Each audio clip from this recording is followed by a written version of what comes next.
हाँ जी साथियों, आ जाओ जल्दी से शुरू करते हैं।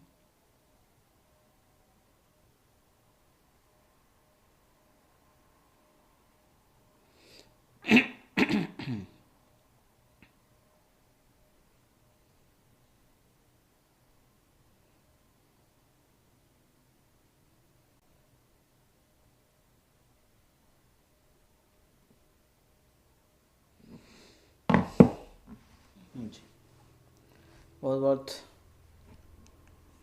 स्वागत आपका। आ जाओ जल्दी से, क्लास ज्वाइन करो। कक्षा 94 में चल रही है, एकांकी विदाई की कक्षा में समेटेंगे। आ जाओ सभी, आ जाओ जल्दी से। जी, आवाज़ क्लियर जा रही है? रुक तो नहीं रही क्लास? नहीं रुक रही भाई, बढ़िया चल रही है जी। हाँ जी, आ जाओ एकांकी पढ़ते हैं। हिंदी एकांकी। एकांकी ये वैसी ही परिस्थिति है जैसे कि उपन्यास होता है ना। तो देखिए, एक होता है उपन्यास, है ना, और उपन्यास की बात करें तो ये बड़ी कथा होती है। वैसे ही कहानी, तो कहानी जो है ये लोग ज़्यादा पसंद करते हैं। उपन्यास को टाइम लगता है पढ़ने में, तो दोनों बस एरिया के हिसाब से बड़े होते हैं, ठीक है। उपन्यास बड़ा होता है और कहानी छोटी होती है। वैसे ही नाटक बड़ा होता है और एकांकी छोटी होती है। नाटक को भी मंच के लिए लिखा जाता है, मंच यानी स्टेज पर फिल्माने के लिए लिखा जाता है, ठीक है। तो वैसे ही एकांकी को भी इसीलिए लिखा जाता है ताकि मंच के ऊपर उसको भी प्रस्तुत किया जा सके कुछ पात्रों को लेकर। आजकल एकांकियाँ विद्यालयों में भी खेली जा रही हैं, नुक्कड़ नाटक किए जा रहे हैं, ठीक है। तो आज तो मंच की आवश्यकता भी नहीं है, बस क्या चाहिए, एक मैदान चाहिए और वहाँ पर बच्चे नुक्कड़ नाटक खेल लेते हैं। तो इस तरह से ही आगे बढ़ेंगे हम। हिंदी एकांकी की शुरुआत करेंगे। जब कोई नाटक एक अंक का हो तो उसको हम कहते हैं एकांकी, यानी एक अंक की। जरूरी नहीं है कि वो एकांकी एक ही अंक की हो। हमने अक्सर देखा है कि अधिक से अधिक अंक भी हो सकते हैं, एक से अधिक अंक भी हो सकते हैं, लेकिन उन अंकों का दायरा बड़ा नहीं होता है, ठीक है।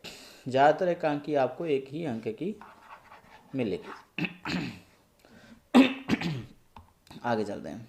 अंग्रेजी में एकांकी को वन एक्ट प्ले कहते हैं। क्या कहते हैं? वन एक्ट प्ले, है ना जी।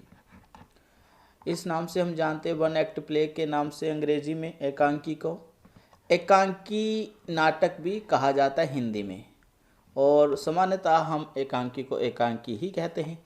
सर्वप्रथम एकांकी शब्द याद रखिएगा, एकांकी शब्द हमें 20वीं शताब्दी में मिला था। प्रथम महायुद्ध के बाद अत्यंत प्रचलित हुआ, यानी वन एक्ट प्ले, यानी इसका अनुवाद है एकांकी। तो ये जो शब्द है हमें 20वीं शताब्दी में मिला था, प्रथम महायुद्ध के बाद।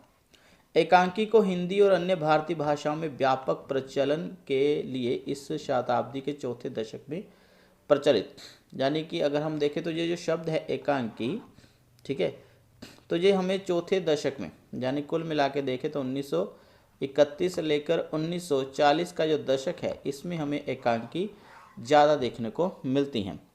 ओके, आगे चलते हैं। यानी एकांकी शब्द हमें ज़्यादा देखने को मिला इस दशक में, 20वीं शताब्दी के चौथे दशक में। एकांकी साहित्य की सर्वथा अभिजात्यहीन विधा रही है। अभी ये अभिजात्यविहीन या अभिजात्यहीन शब्द क्या है बेटा? अभिजात्यहीन मतलब होता है, एक होता है नाटक, समझना आपने इसको, एक होता है उपन्यास, ठीक है, एक होता है कहानी। ये जितनी भी विधाएं हैं जो मुख्य विधाओं में गिनी जाती है ना, मुख्य विधाएं हैं ना।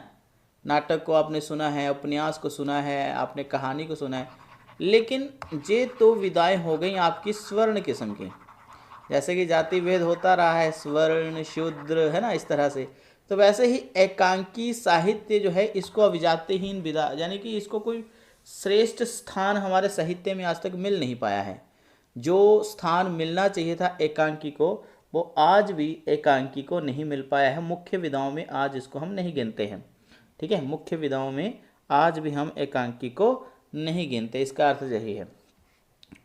लेकिन अपना स्थान जो बना रही है धीरे धीरे।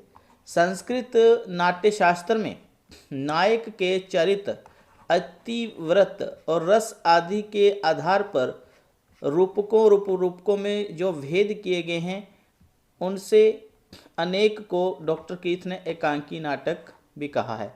जैसे कि मैंने बताया है आपको कि 10 रूपक होते हैं और 10 रूपक में से कुछ जैसे विथि हो गया, अंक हो गया, प्रहसन हो गया, तो इन सब के जन रूपक के भी कुछ भेद ऐसे हैं ओके जो कि एकांकी के फील्ड में गिने जा सकते हैं। और उपरूपक का मतलब मैंने पहले ही आपको बताया हुआ है कि ये छोटा नाटक या लघु नाटक होता है, तो ये तो सभी भेद इसके लघु नाटक में आ सकते हैं। और रूपक के भी मैंने कुछ भेद आपको करवाए थे कि जो कि एकांकी में गिने जा सकते हैं। तो जरूरी नहीं है कि हम ये कहें कि भाई ये तो 1931 से लेकर 1940 के बीच में विदा आई थी, नहीं। जिस संस्कृत नाटकों में जो आप भरत मुनि का रूपक भेद पढ़ते हो तो उन्होंने तो पहले ही कह दिया कि भाई छोटे नाटक भी होते हैं, जैसे विथि हो गया आपका, अंक रूपक का एक शैली अंक होती है, प्रहसन होती है, भाण होती है। तो इस तरह से आप देखोगे तो वो एक अंक के ही नाटक होते हैं, छोटे नाटक। तो ये संस्कृत नाटकों में तो सबसे पहले आ गया था, बस नाम दे दिया। हाँ, इंग्लिश में सबसे पहले आया 1 एक्ट प्ले, तो हमने भी कह दिया कि भाई हाँ ये एकांकी अलग विधा, नहीं नहीं ये वही विधा थी, ठीक है, बस छोटा नाटक होता है जी, ठीक है। तो डॉक्टर कीथ हैं वो कहते हैं एकांकी नाटक, ठीक है। एकांकी नाटक, उनका कहना है कि नाट्य शास्त्र में ये सब चीज़ें पहले से ही दे रखी हैं भरत मुनि ने। संस्कृत की पुस्तक है भरत मुनि की नाट्य शास्त्र, उसमें उन्होंने पहले से ही दे रखा है कि हाँ कोई चरित्र यानी कोई किसी के चरित्र को आधार बनाकर लिखा गया एकांकी, या किसी घटना को आधार बनाकर, इतिवृत्त होता है घटना को आधार बनाकर, ठीक है। तो रूपकों और उपरूपकों में भेद किए जा सकते हैं एकांकी के। चलो आगे चलते हैं बेटा। जयशंकर प्रसाद का एक नाटक था जिसको हम एकांकी की संज्ञा दे देते हैं, वो है एक घूंट। इसके बारे में हमने पढ़ा था जब आपको जयशंकर प्रसाद के नाटक मैंने पढ़ाए थे। प्रथम एकांकी इसको माना जाता है। डॉक्टर नगेंद्र क्या कहते हैं? नगेंद्र कहते हैं एकांकी की टेक्निक का एक घूंट नाटक में पूरा निर्वाह होता है, यानी कि जो टेक्निक एकांकी के लिए चाहिए, ठीक है, जो टेक्नोलॉजी जो बोलिए, जो स्ट्रक्चर, जो संरचना, जो बनावट एक एकांकी की होनी चाहिए, वो बनावट हमें एक घूंट में पर्याप्त मात्रा में मिल जाती है। तो ये बहुत अच्छी बात उन्होंने कही कि हाँ एकांकी की टेक्निक का एक घूंट में पूरा निर्वाह है। तो इसका मतलब है कि एकांकी, नगेंद्र कहते हैं कि हिंदी की पहली एकांकी कौन सी होनी चाहिए? एक घूंट होनी चाहिए, ठीक है। रामकुमार वर्मा आधुनिक एकांकियों के प्रथम एकांकीकार माने जाते हैं, क्योंकि इन्होंने सबसे अधिक एकांकियां लिखी। कहा जाता है रामकुमार वर्मा ने 150 से अधिक एकांकियां लिखी हैं। ओके, बादल की मृत्यु वो भी इनकी पहली एकांकी मानी जाती है। एक घूंट जय नगेंद्र कहते हैं, और बादल की मृत्यु के संबंध में कहा जाता है कि ये भी हिंदी की पहली एकांकी मानी जा सकती है, बस इसलिए क्योंकि पश्चिमी नाट्य विधान, जो पश्चिमी नियम हमें एकांकी या 1 एक्ट प्ले के संबंध में मिलते हैं, वो सभी इस एकांकी में हमें पर्याप्त मात्रा में मिल जाते हैं, ठीक है। तो आप देखिए क्या कह रहे हैं, बादल की मृत्यु 1930 ईस्वी में जो प्रकाशित हुई एकांकी रचना, उन्होंने कहा कि भाई ये पश्चिमी नाट्य विधान को ध्यान में रखकर लिखी गई रचना है। सबको गुड इवनिंग जो भी साथी जुड़ रहे हैं। आगे चलते हैं। हिंदी में प्रथम एकांकीकार के संबंध में बहुत ज़्यादा मतभेद चलते हैं भाई कि पहला कौन सा माना जाए, लेकिन अगर हम नगेंद्र की बात करें, साम्यनाथ गुप्त की बात करें और खुद अज्ञेय जी, तो 3 बड़े विद्वान कहते हैं कि भाई ये तो जयशंकर प्रसाद की एक घूंट एकांकी के आधार पर ही हम जयशंकर प्रसाद को प्रथम एकांकीकार मानेंगे। तो 3 विद्वान तो कह रहे हैं कि भाई हम तो जयशंकर प्रसाद को मानेंगे प्रथम एकांकीकार, ठीक है। वहीं पर रामनाथ सुमन जैसा एक विद्वान आ जाता है, वो कहता है कि रामकुमार वर्मा को मैं प्रथम एकांकीकार मानूंगा। और वहीं पर सत्येंद्र, डॉक्टर सत्येंद्र आधुनिक विचारकों में से एक है, तो ये कहते हैं कि भाई मैं तो ना तो रामकुमार वर्मा को प्रथम एकांकीकार मानूंगा और ना ही मैं जयशंकर प्रसाद को, मैं तो भारतेंदु बाबू हरिश्चंद्र को मानूंगा। तो ये भारतेंदु बाबू हरिश्चंद्र को प्रथम एकांकीकार मानते हैं। एकांकी के संबंध में डॉक्टर नगेंद्र की एक बहुत ही अच्छी परिभाषा है बेटा, वो हम देख लेते हैं। जो देखिए वो क्या कहते हैं, वो कहते हैं कि वो कहते हैं कि एकांकी में हम जीवन का क्रमबद्ध विवेचन, उसके एक पहलू, एक महत्वपूर्ण घटना, एक विशेष परिस्थिति, एक उद्दीप्त क्षण का चित्रण मिलता है, अतः उसके लिए एकता अनिवार्य है। ठीक है। तो हर चीज देखिए एक एक पर आधारित है, हर चीज आप देखोगे एक एक हमारे जीवन का क्रमबद्ध विवेचन है, ठीक है। और उसका एक पहलू, हमारे जीवन का एक पहलू होता है, एक महत्वपूर्ण घटना पर आधारित है, एक विशेष परिस्थिति हो सकती है, एक जीवन का कोई खास क्षण हो सकता है। तो ये समग्र जीवन नहीं होता। पहली बात तो जैसे कि हम बोलते हैं ना कि हाँ समग्र जीवन पर आधारित हो सकता है नाटक, है ना, उपन्यास, लेकिन ये कहानी विधा की तरह ही है एकांकी, बस इसमें संवाद होते हैं बेटा। ये एक छोटा नाटक है और बस ये किसी जिंदगी के एक पहलू से संबंधित होता है। अभी कुछ हम एकांकी और नाटक में ना हमको क्या करनी, हमने अंतर स्पष्ट करना है, ठीक है। इधर दे रखा है नाटक और ये है हमारे पास एकांकी, हम अंतर स्पष्ट करते हैं। देखिए क्या है, नाटक की पृष्ठभूमि और कथानक विस्तृत होता है, ठीक है। पृष्ठभूमि, पृष्ठभूमि आपको पता है कि जो कथा का आधार है और कथानक है यानी कथा वस्तु है, जो विस्तृत रूप से प्रस्तुत की जाती है, बल्कि उल्टा हो जाता है एकांकी में। एकांकी में क्या है, एकांकी में पृष्ठभूमि अथवा कथानक का विस्तार का अवसर ही नहीं रहता है, हर चीज़ फटाफट हो जाती है यहाँ पर। चलो आगे चलते हैं। नाटक में जीवन के, नाटक की बात करें तो जीवन के विविध पहलुओं पर विचार किया जाता है, जीवन के बहुत सारे पहलुओं पर विचार किया जा सकता है, लेकिन एकांकी जीवन के बहुत सारे पहलुओं पर विचार नहीं करती, बल्कि एक ही पक्ष को विचाराधीन लिया जाता है।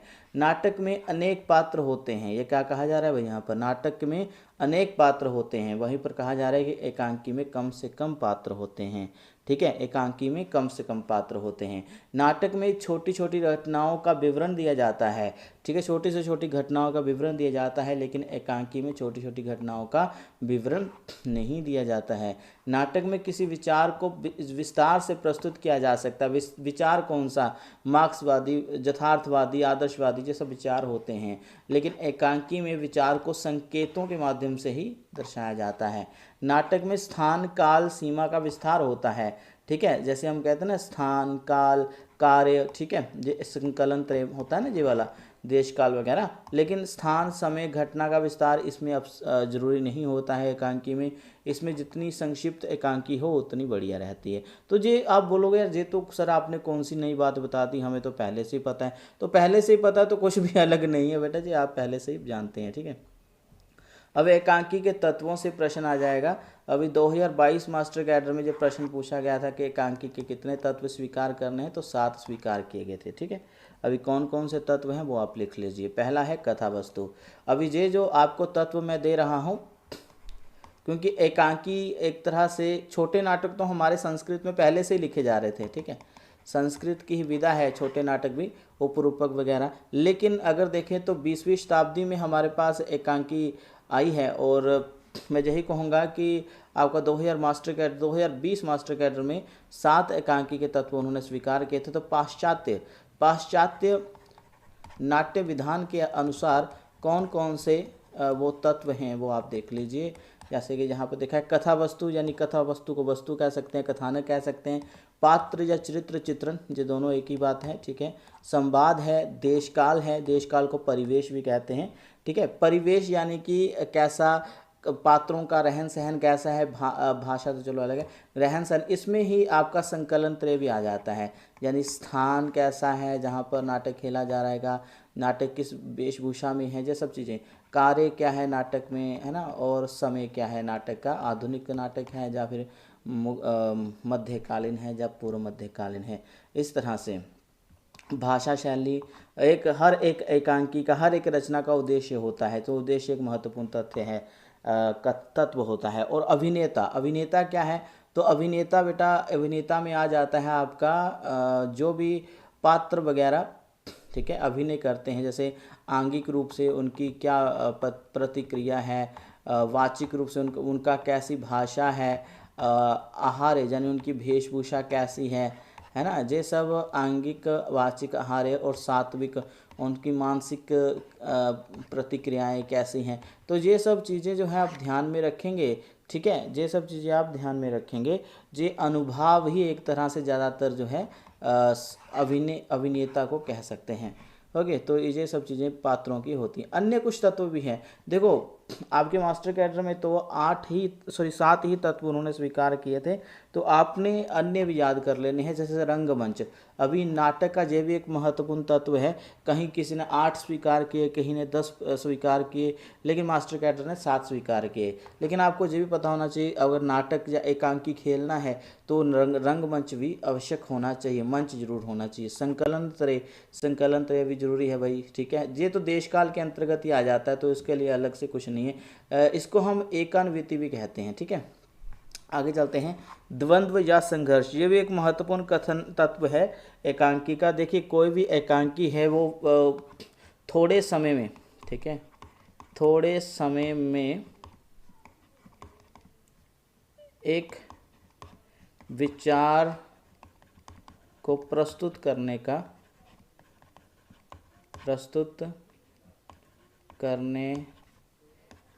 का दम रखती हूँ।